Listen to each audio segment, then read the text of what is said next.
आलू से बनी हुई बहुत सारी चीज़ें आपने बनाई होंगी एकदम मज़ेदार तरीक़ों से, नए नए तरीक़ों से। लेकिन क्या आपने आलू की गार्लिक ब्रेड कभी खाई है? इतनी नए तरीके की गार्लिक ब्रेड बनती है कि आप एक बार खाएंगे ना तो आपको पता नहीं चलेगा कि आप आलू से बनी हुई गार्लिक ब्रेड खा रहे हैं। एकदम इंस्टेंटली बन जाती है और स्वाद भी इसका बहुत ही ज़्यादा लाजवाब है। चीज़ी सा एकदम माउथ मेल्टिंग और बाहर की लेयर एकदम क्रिस्पी सी, टेस्टी सी, बहुत ही मज़ेदार लगती है। तो ज़रूर से इस पूरी वीडियो को देखिए। अगर आपको कुछ जल्दी ही गार्लिक ब्रेड बनाकर खाने का मन हो तो ये रेसिपी आपके लिए बहुत ही ज़्यादा काम की है। तो पूरी वीडियो को एंड तक ज़रूर से देखिए। अगर आपको रेसिपी पसंद आती है तो चैनल को ज़रूर से सब्सक्राइब कीजिए और साथ ही एक छोटी सी घंटी आएगी उसे भी दबाकर ऑल पे क्लिक कीजिए, जिससे कि रोज़ आपको एक नई वीडियो मिलती रहे। ये बिल्कुल ही फ्री है। तो चलिए शुरू करते हैं बनाना। तो यहाँ पर हम आलू से बनाने वाले हैं ये गार्लिक ब्रेड। तो इसके लिए मैंने लिए हैं 3 बड़े साइज़ के आलू और इनको मैंने अच्छी तरीके से उबाल लिया है। और आलूओं को हमें मैश करना होगा। आप चाहें तो ग्रेट करके भी ले सकते हैं, मतलब कि आलू के एक भी टुकड़े नहीं रहने चाहिए, बढ़िया से मैश हुआ होना चाहिए। तो इसको अच्छी तरीके से एकदम बारीक मैश कर लीजिए। और आलू की क्वांटिटी आप कम ज़्यादा कर सकते हैं अपने हिसाब से, लेकिन थोड़ा ज़्यादा आलू रहेगा तो ज़्यादा मज़ा आता है खाने में। चलिए अब इसमें डालेंगे थोड़े से फ्लेवर के लिए चिली फ्लेक्स। तो यहाँ पर बिल्कुल थोड़ा सा डाल रही हूँ मैं, आधी छोटी चम्मच के आसपास। और चिली फ्लेक्स कैसे बनाते हैं इसकी रेसिपी के लिंक आपको डिस्क्रिप्शन में मिल जाएंगी। 1 टेबलस्पून डालेंगे बारीक कटे हरे धनिए के पत्ते और इसके साथ ही डालेंगे सीजनिंग, जो पिज़्ज़ा के ऊपर डालते हैं ना, वही डालेंगे लगभग 1 छोटी चम्मच के आसपास। और साथ ही थोड़े से हर्ब्स, अगर नहीं है इटालियन हर्ब्स तो कोई बात नहीं है, इसे स्किप कर सकते हैं। लगभग 1/3 छोटी चम्मच डाल देंगे शुगर यानी चीनी, आप चाहें तो पाउडर भी यूज़ कर सकते हैं। अब यहाँ बाइंडिंग के लिए मैं इस्तेमाल कर रही हूँ मैदा। आप चाहें तो गेहूं का आटा भी ले सकते हैं अगर आपको एकदम हेल्दी तरीका चाहिए तो, लेकिन मैं यहाँ पर थोड़ा सा मैदा ही डाल रही हूँ जिससे कि एकदम गार्लिक ब्रेड वाला टेक्स्चर आएगा। तो 1 कप मैंने मैदा डाल दिया है। इसके साथ ही 1 बड़ा चम्मच कुकिंग ऑयल लिया था मैंने। नमक डाल लेते स्वाद के हिसाब से और थोड़ा सा लहसुन का पेस्ट, क्योंकि गार्लिक का टेक्सचर आना चाहिए तो टेस्ट भी गार्लिक का ही होना चाहिए। तो 1 छोटी चम्मच बारीक कटे हुए लहसुन भी ऐड करेंगे इसमें। और अब इन सारी चीज़ों को बढ़िया से मिलाएंगे। लेकिन एक चीज़ का आपको खास ख्याल रखना है कि इसमें पानी नहीं डालना है। हमें आलू में ही इस पूरे मैदे को अच्छी तरीके से गूँथना होगा। जैसे आप आटा लगाते हैं ना, बिल्कुल वैसा ही टेक्सचर होना चाहिए, लेकिन पानी नहीं डालना है आपको।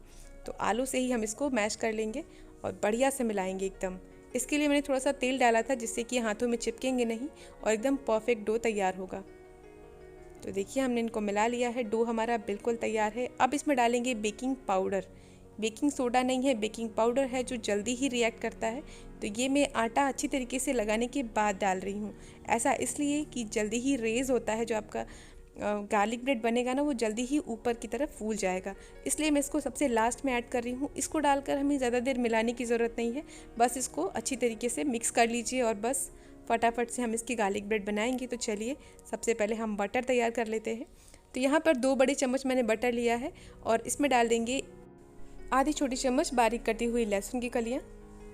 और अब डालेंगे बारीक कटे हरे धनिए के पत्ते, बिल्कुल थोड़ा सा डालेंगे। थोड़ा सा सीजनिंग डालेंगे इसके अंदर, लगभग 2 पिंच के आसपास। और अब इन सारी चीज़ों को अच्छे से मिलाएंगे। बटर को मैंने रूम टेम्परेचर पर ही रखा था जिससे कि ये आसानी से मेल्ट हो गया है। तो इनको बढ़िया से मिला लीजिए और इतना बटर काफ़ी होगा हमारे गार्लिक ब्रेड को बनाने के लिए। चलिए इनको मिलाकर साइड में रख लीजिए। बटर हमारा बिल्कुल तैयार है, देख सकते हैं। तो इसको रख लेते हैं साइड में और चलिए अब हम ब्रेड बनाने की तैयार करते हैं। तो यहाँ पर सबसे पहले डो को आप चेक कर लीजिए। ये देखिए कुछ इस तरीके से स्ट्रेची होना चाहिए।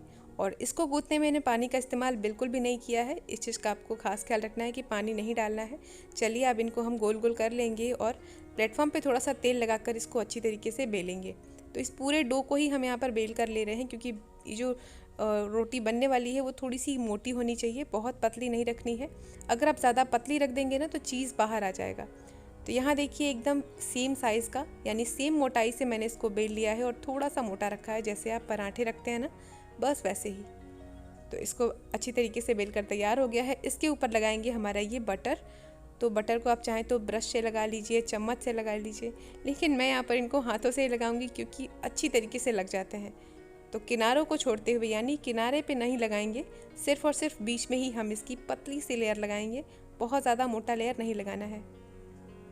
ये देखिए तो बढ़िया से लगा लिया है मैंने बटर। अब डालेंगे चीज़। तो मैं यहाँ पर मोज़रेला चीज़ ले रही हूँ जो कि फ्रोज़न है। आप छेदार चीज़ भी यूज़ कर सकते हैं या फिर अपने हिसाब से जो भी आपको चीज़ पसंद हो वो आप डाल सकते हैं। ज़्यादा भी डाल सकते हैं। मैं यहाँ पर लगभग 4 बड़े चम्मच के आसपास ये चीज़ डाल रही हूँ और ये चीज़ आपको मार्केट में इजीली मिल जाएगा। अगर आपको ऑनलाइन परचेस करना है तो मैं आपको लिंक दे दूँगी। तो देखिए चीज़ मैंने ऐड कर ली है। अब डालेंगे इसके अंदर थोड़ी सी सब्जियां, जिसमें मैंने शिमला मिर्च ली है बारीक कटे हुए और थोड़े से प्याज। आप अपने हिसाब से इसमें कॉर्न भी ऐड कर सकते हैं, ऑलिव्स भी ऐड कर सकते हैं या फिर कलरफुल वाले जो बेल पेपर्स आते हैं ना शिमला मिर्च, वो भी यूज़ कर सकते हैं या फिर आप बिना सब्जियां डाले भी इसे बना सकते हैं। तो जैसे आपको पसंद आए वैसे आप कर लीजिए। थोड़ी सी इसमें डालेंगे चिली फ्लेक्स और थोड़ी सी सीजनिंग, हल्की सी नमक भी इसके ऊपर डाल देंगे जिससे कि इसका टेस्ट काफ़ी अच्छा आएगा। बढ़िया से स्प्रिंकल कर लीजिए और अब इनके किनारों पर हल्का हल्का पानी लगाएंगे जिससे कि कुक करते समय ये निकलेंगे नहीं। बिल्कुल थोड़ा सा लगाना है हमें। चलिए अब इनको हम फोल्ड कर लेते हैं यानी मोड़ लेते हैं। तो एकदम अच्छी तरीके से इनको कवर कर लीजिए। सारा चीज़ एकदम कवर हो जाना चाहिए, कहीं से भी वो बाहर नहीं आना चाहिए। और अब इनके किनारों को बढ़िया से सील कर लीजिए। थोड़ा सा पानी लगा लेने से ये बहुत अच्छे तरीके से चिपक जाता है और खुलते नहीं हैं जब आप इनको कुक करेंगे। तो यहाँ देखिए मैंने इसको कवर कर लिया, अच्छी तरीके से सील हो गया ये।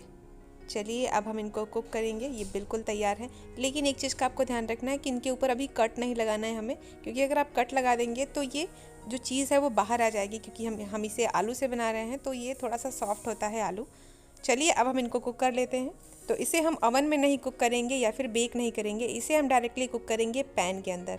तो कोई भी बड़ा इस तरीके से पैन ले लीजिए या फिर नॉन स्टिक हो या फिर कोई से भी लोहे वाली भी ले लीजिए और अच्छी तरीके से उसको तेल डालकर ग्रीस कर लीजिए, चिकना कर लीजिए। तो मैंने यहाँ पर 1 छोटी चम्मच तेल डाला है। मैंने यहाँ पर जो पैन यूज़ किया है इसमें तेल कम सूखता है, यानी कि बहुत ही कम तेल में कोई भी चीज़ बन जाती है। तो अगर आप इस पैन का लिंक चाहिए तो मैं डिस्क्रिप्शन में दे दूँगी। और यहाँ पर अच्छी तरीके से तेल मैंने मिला लिया है। चलिए अब हम इसमें धीरे से एकदम ये हमारा बेस रख देंगे और अच्छी तरीके से इसको बिल्कुल सेंटर में कर दीजिए और ढक्कन लगा देंगे। पहले हम थोड़ी देर इनको धीमी आंच पर पकाएंगे ताकि ये अंदर से भी जो मैदा हमने डाला था ना वो एकदम प्रॉपरली कुक हो जाए। तो ढक्कन लगा दीजिए और फ्लेम को एकदम कम कर दीजिए। लगभग 3-4 मिनट हम इनको कुक करेंगे, उसके बाद फिर से चेक करेंगे। तो लगभग 5 मिनट हो चुके हैं, आइए चेक कर लेते हैं। और ये देखिए एक साइड से ये बढ़िया से सीख गए हैं और ये पैन को पूरी तरीके से छोड़ चुके हैं, एकदम चिपके नहीं हैं। तो यहाँ पर अगर आप नॉनस्टिक बर्तन के बजाय लोहे वाली बर्तन ले रहे हैं तो आपको थोड़ा सा तेल एक्स्ट्रा डालना पड़ जाएगा। चलिए अब हम इनको टर्न करेंगे। यहाँ पर मैं फिर से तेल नहीं ऐड कर रही हूँ और इसको बहुत ही केयरफुली अच्छी तरीके से पलट लीजिए, टूटेगा नहीं। बस इनको इस तरीके से टर्न कर लीजिए दूसरी साइड से भी, और इस साइड से भी हम इनको अच्छी तरीके से सेकने देंगे ताकि दूसरी साइड से भी बढ़िया से पक जाए। और मैदा जो इसमें हमने आलू में मिलाया था उसका पकना बहुत ही ज़रूरी है। तो यहाँ पर चाहें तो थोड़ा सा तेल और डाल सकते हैं ताकि इनके जो किनारे हैं वो भी कच्चे ना रहें और अच्छी तरीके से सिक कर क्रिस्प हो जाएँ। देख सकते हैं ऊपर की लेयर कितने अच्छे से कुक हो चुकी है। तो फिर से ढक्कन लगा दीजिए और 3-4 मिनट के लिए फ्लेम को कम कर दीजिए। लगभग 3-4 मिनट मैंने फिर से कुक कर लिया है और ये देखिए दोनों साइड से ये बढ़िया से सुनहरे हो गए हैं, एकदम अच्छी तरीके से कुक हो चुके हैं, यानी बाहर की लेयर पूरी तरीके से क्रिस्प हो चुकी है। देखिए चीज़ भी हमारा धीरे धीरे मेल्ट होके बाहर आ रहा है। तो एकदम बढ़िया तैयार है। चलिए इनको निकाल लेते हैं प्लेट में। और जैसे इनको प्लेट में निकालेंगे हम इसके ऊपर लगाएंगे अपना बचा हुआ गार्लिक ब्रेड का बटर जो हमने तैयार किया था ना। तो इसमें हमें बहुत ही अच्छी तरीके से भर भर के बटर लगानी है। इसके ऊपर डालेंगे थोड़ी सी सीजनिंग और थोड़ा से बारीक कटे हरे धनिया के पत्ते।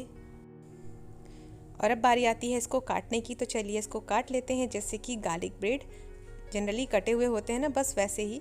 तो बस इनको हल्के हल्के से काटिए क्योंकि बहुत ज़्यादा सॉफ्ट होते हैं अंदर से, और बाहर की लेयर जो आलू की वजह से क्रिस्प हो चुकी है ना, वो खाने में बहुत ज़्यादा स्वादिष्ट लगती है। थोड़े से मेयोनीज़ और सेजवान चटनी के साथ इसको सर्व कीजिए, बहुत ही ज़्यादा टेस्टी लगते हैं ये खाने में। आप इसको कभी भी बना सकते हैं क्योंकि आलू से बने हैं, तो आपको स्पेशली कोई भी मेहनत करने की ज़रूरत नहीं है, ज़्यादा मात्रा में मैदा और ईस्ट डालने की भी ज़रूरत नहीं है। आसानी से बन जाते हैं और इंस्टेंटली आपको गार्लिक ब्रेड खाने का मज़ा भी मिलेगा। तो ज़रूर से एक बार ट्राई कीजिए, डेफिनेटली आपको ये वीडियो भी बहुत ही पसंद आएगा। अगर आपको रेसिपी पसंद आई तो लाइक और शेयर करने के साथ साथ चैनल को सब्सक्राइब करना बिल्कुल मत भूलिए। ऐसी ही और भी एनर्जेटिक और न्यू रेसिपीज़ देखने के लिए चैनल को ज़रूर से सब्सक्राइब कीजिएगा। देख सकते हैं चीज़ कितनी अच्छी तरीके से मेल्ट हो चुका है, जो भी हमने सब्जियाँ डाली थी वो भी बढ़िया से कुक हो चुकी हैं।